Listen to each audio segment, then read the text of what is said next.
پاکستان تحریک انصاف اور وزیر اعلیٰ خیبر پختونخوا سہیل آفریدی کا وادی تیرہ میں دہشت گردوں کی حمایت، ان کی سرپرستی اور ان کو تحفظ دینے کا خوفناک کھیل۔ وادی تیرہ سے آبادی کی نقل مکانی، یہ فیصلہ ہے کس کا؟ کیا یہ خیبر پختونخوا حکومت کا نہیں ہے؟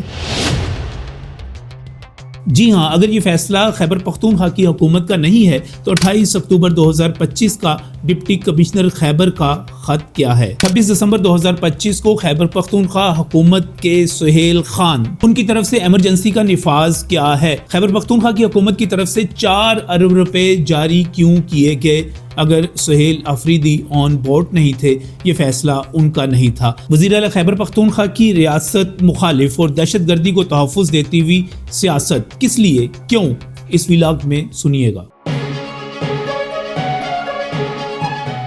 بسم اللہ الرحمن الرحیم۔ السلام ناظرین، میں ہوں نجم علی خان اپنے ویلاگ کے ساتھ، اور آج کا موضوع بہت ہی اہم ہے۔ یہ ہے وادی تیرہ کے حوالے سے، جو کہ اس وقت ہیڈ لائنز میں ہے، اخبارات کی شہ سرخیوں میں ہے۔ کہا یہ جا رہا ہے کہ وادی تیرہ سے جو آبادی کی نقل مکانی ہو رہی ہے وہ فوج کروا رہی ہے، وہ حکومت پاکستان کروا رہی ہے، جبکہ خیبر پختونخوا کی حکومت جو ہے، خاص طور پہ وزیر اعلیٰ خیبر پختونخوا سہیل آفریدی اس میں آن بورڈ نہیں ہے، یہ ان کا فیصلہ نہیں ہے۔ وہ اس کے خلاف نہ صرف بیانات دے رہے ہیں بلکہ جرگہ بلانے کا اعلان بھی کر رہے ہیں۔ ان کی یہ سیاست ہے کیا؟ بنیادی طور پر وزیر اعلیٰ خیبر پختونخوا سہیل آفریدی، جو کہ وہاں پر آفریدی قبیلہ موجود ہے، اس کو قبائلی عصبیت کی بنیاد پر غلط استعمال کر رہے ہیں۔ جی ہاں، قبائلی عصبیت کا سیاسی مقاصد کے لیے اور ریاست مخالف استعمال، صرف اور صرف فوج کو زج کرنے کے لیے دہشت گردوں کی حمایت، ان کی سرپرستی، ان کو تحفظ دینے کی کوشش۔ جبکہ حقائق کیا ہیں؟ آئیے ہم آپ کو اس میں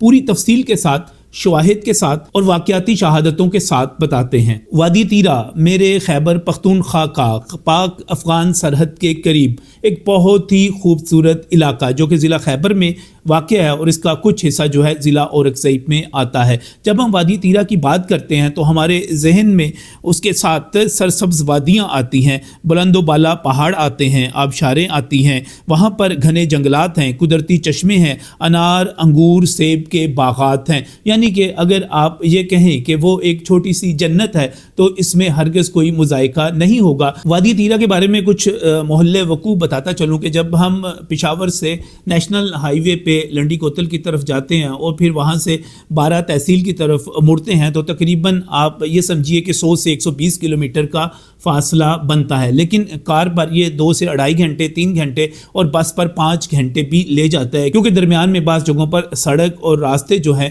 وہ بہت مشکل ہیں، کچھ گھاٹیاں ہیں، کچھ ایسا راستہ ہے جو کہ آپ کہہ سکتے ہیں کہ کچا راستے کے برابر کہا جا سکتا ہے۔ اب ایک بڑا منصوبہ جو ہے وہاں پر شروع کیا گیا ہے، 45 کلومیٹر کی ایک سڑک ہے جس کو بنایا جا رہا ہے۔ جب اس کی تعمیر مکمل ہوگی تو یقینی طور پر وہاں پر رسائی بہت آسان ہو جائے گی، لیکن چونکہ رسائی مشکل ہے، پاک افغان سرحد ہے، دوسری طرف افغانستان کا صوبہ ننگرہار ہے، تو وہاں سے جب آپ سرحد کو دیکھتے ہیں ایک مشکل اور پیچیدہ سی سرحد ہے، تو وہاں سے خوارج آسانی کے ساتھ وادی تیرہ میں آ جاتے ہیں، اور وادی تیرہ سے وہ آگے کی طرف موو کرتے ہیں۔ وہ انہوں نے اپنا ایک گڑھ بنا رکھا ہے۔ ہم نے اس پر عسکری ذرائع سے پوچھا کہ یہ صورتحال ہے کیا، تو پتہ چلا کہ وہاں پر جو ہم گٹھ جوڑ کی بات کرتے ہیں، خوارج کا مقامی جرائم کے ساتھ اور منشیات کے ساتھ گٹھ جوڑ، یہ سارے کا سارا گٹھ جوڑ ہمیں وہاں پر ملتا ہے، اور ایک طویل عرصے سے وہاں پر انٹیلیجنس بیسڈ آپریشنز ہو رہے ہیں۔ اب تازہ ترین صورتحال یہ ہے کہ خیبر پختونخوا سے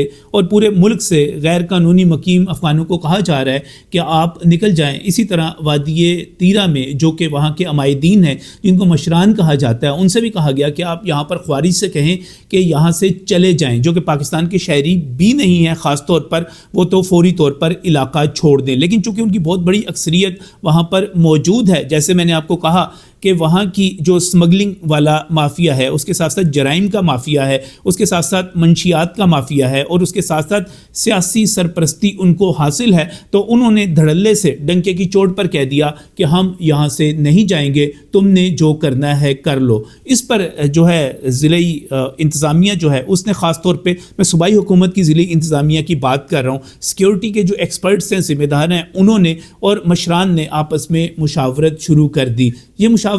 یہ جو آپس میں بات چیت ہے کوئی 3 ماہ تک جاری رہی، اور اس میں یہ فیصلہ کیا گیا کہ جب فصلوں کی کٹائی وغیرہ اور مناسب موقع ہوگا تو آبادی یہاں سے نقل مکانی کر جائے گی، یہاں پر حکومت ان کو سہولت فراہم کرے۔ صوبائی حکومت کی بات کر رہا ہوں، تو اس سے یہ ہوگا کہ بعد میں جو خوارج ہیں ان کے خلاف آپریشن زیادہ آسان ہو جائے گا، کیونکہ اگر خوارج وہاں پر موجود رہتے ہیں اور آپریشن بھی ہوتا رہتا ہے تو وہاں پر جس کو ہم کولیٹرل ڈیمیج ہے، یعنی کہ آبادی کا نقصان، عام لوگوں کا نقصان، باہمی نقصان، وہ بڑھ جاتا ہے۔ اس پر اتفاق رائے کر لیا گیا، اور پھر اس کے اوپر ڈپٹی کمشنر خیبر نے ایک لیٹر بھی جاری کیا، جو کہ 28 اکتوبر 2025 کا لیٹر ہے، جس میں بتایا گیا کہ اس پر اتفاق رائے ہو گیا ہے کہ یہاں سے نقل مکانی ہوگی، اور یہ وہاں کی مقامی آبادی کی خواہش تھی، کیونکہ وہ وہاں پر جس طرح وہاں پر چرس کے میلوں کی بات آتی ہے، وہاں پر منشیات فروشوں کی بات آتی ہے، وہاں پر دہشت گردوں کے موجود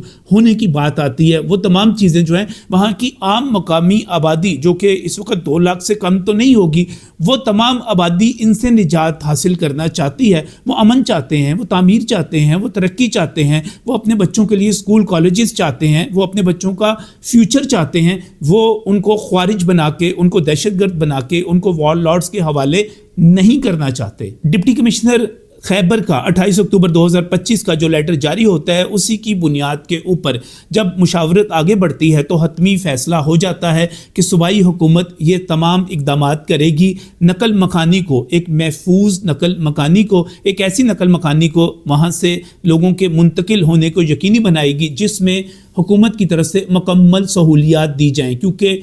اس وقت موسم کی شدت جو ہے وہ بھی اپنے عروج پر ہے۔ حکومت اس کے لیے 4 ارب روپے جاری کرتی ہے، اور اس میں بنیاد جو ہے اس تمام چیز کے سچ ہونے کے حوالے سے حکومت خیبر پختونخوا کے وزیر اعلیٰ خیبر پختونخوا کے اس میں شامل ہونے کے حوالے سے وہ لیٹر ہے جو اس وقت میں آپ کو سکرین پر دکھا رہا ہوں۔ اس کی تاریخ جو ہے وہ 26 دسمبر 2025 کی ہے۔ سہیل خان جو کہ secretary relief rehabilitation and settlement department ہیں، وہ باقاعدہ طور پر وہاں پر ایمرجنسی لگانے کا اعلان کرتے ہیں۔ میرا سہیل افریدی سے بڑا واضح سوال ہے کہ اگر یہ سب کچھ جھوٹ ہے، غلط ہے، اور یہ سارے جو فیصلے ہیں وہ صوبائی حکومت نہیں کر رہی، تو پھر یہ کون کر رہا ہے؟ یہ لیٹر کس طرح جاری ہو رہا ہے؟ یہ تمہارا سیکٹری کر رہا ہے، یہ تمہاری حکومت کر رہی ہے، یہ تمہارا ڈپٹی کمشنر کر رہا ہے۔ تم اس سے بھاگ کیسے سکتے ہو؟ اس سے انکار کیسے کر سکتے ہو؟ یہ تو صریحاً جھوٹ ہے، وعدہ خلافی ہے، اور ایک طرح سے سیاسی مقاصد کے لیے وہی غلیظ قسم کی حرکتیں ہیں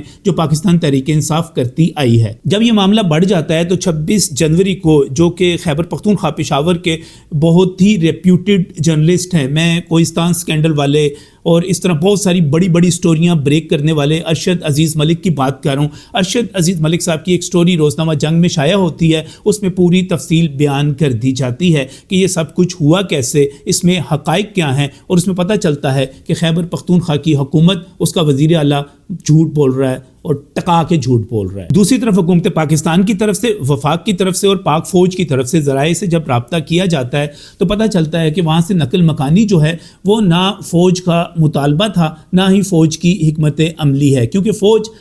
IBOs یعنی کہ انٹیلیجنس بیسڈ آپریشنز کر رہی ہے، اور وہ کسی بڑے آپریشن کے لیے وہاں پر نہ تیار ہے، نہ اس کی کوئی منصوبہ بندی کی گئی ہے، کیونکہ ایسی کوئی اطلاعات موجود نہیں کہ وہاں پر فوج کی کوئی بڑی نقل مکانی، کوئی نقل و حرکت، کوئی منتقلی کی گئی ہو۔ جب فوج ہی وہاں پر نہیں گئی تو پھر دشمنی کیسی، پروپیگنڈا کیسا، جھوٹ کیسا، فوج پر ڈالنا کیسا؟ یہ سب کچھ جو ہے ایک پلاننگ کے تحت، چونکہ پاکستان تحریک انصاف 9 مئی سے لے کر آج تک، اور انڈیا کی پاکستان سے ہونے والی جنگ سے لے کر، میں مارکہ حق کی بات کر رہا ہوں، آپریشن بنیان المرصوص کی بات کر رہا ہوں، یہ ایک مخصوص حکمت عملی ہے کہ آپ نے فوج کو گندا کرنا ہے، فوج کے اور عوام کے درمیان میں فاصلے بڑھانے ہیں، لیکن یہ تمام صحافیوں کی ذمہ داری ہے کہ وہ حقائق سامنے لے کر آئیں، سچ بتائیں۔ یہ فیصلہ مشران کا ہوتا ہے، یہ فیصلہ خود وہاں کے لوگوں کا ہوتا ہے، اور اس وقت جو ہمارے پاس اعداد و شمار موجود ہیں